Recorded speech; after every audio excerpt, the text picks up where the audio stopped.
வணக்கம். உலகச் செய்திகள் வாசிப்பது இளையவேணி கிருஷ்ணா.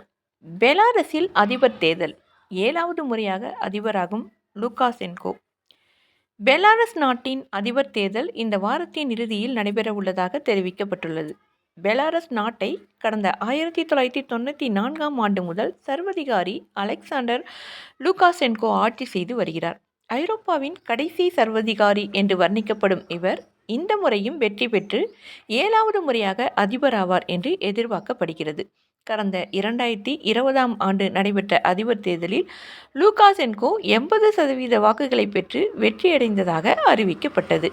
அப்போது அந்த தேர்தலில் மோசடி ஏற்பட்டுள்ளதாக கூறி அந்நாட்டு மக்கள் நாடு தழுவிய போராட்டங்களில் ஈடுபட்டனர். ஆனால் அந்த போராட்டத்தை லூகாசென்கோ இரும்பு கரங்களை கொண்டு அடக்கினார். மேலும் அந்த போராட்டத்தில் பங்கு பெற்ற ஆயிரக்கணக்கான மக்கள் கைது செய்யப்பட்டதுடன் லூகாசென்கோவின் முக்கிய எதிர்க்கட்சியினர் மற்றும் விமர்சகர்கள் நாடு கடத்தப்பட்டனர். இதனைத் தொடர்ந்து தற்போது நடைபெற இருக்கும் அதிபர் தேர்தலில் லூகாசென்கோவை எதிர்க்க முக்கிய அரசியல்வாதிகள் யாரும் இல்லாததினால் அவரே மீண்டும் அதிபராக தொடர்வார் என்று எதிர்பார்க்கப்படுகிறது.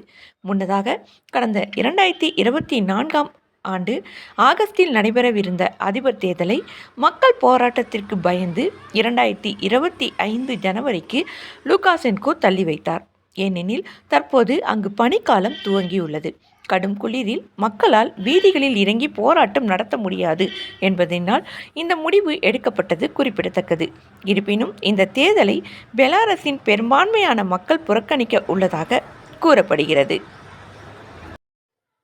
இலங்கை முன்னாள் அதிபர் மஹிந்த ராஜபக்சேவின் மகன் கைது. இலங்கை முன்னாள் அதிபர் மஹிந்த ராஜபக்சேயின் மகன் யோசித ராஜபக்சே இலங்கை குற்ற புலனாய்வுத் துறையினரால் கைது செய்யப்பட்டுள்ளார். இலங்கை முன்னாள் அதிபர் பிரதமராக இருந்த மஹிந்த ராஜபக்சேவின் 2வது மகன் யோசித ராஜபக்சே மீதான சொத்து குவிப்பு புகாரில் அந்த நாட்டின் குற்ற புலனாய்வு காவல்துறை விசாரணை மேற்கொண்டு வந்தது. இந்த வழக்கில் சில வாரங்களுக்கு முன்பு யோசித ராஜபக்சேவுக்கு போலீசார் சம்மன் அனுப்பியிருந்தனர்.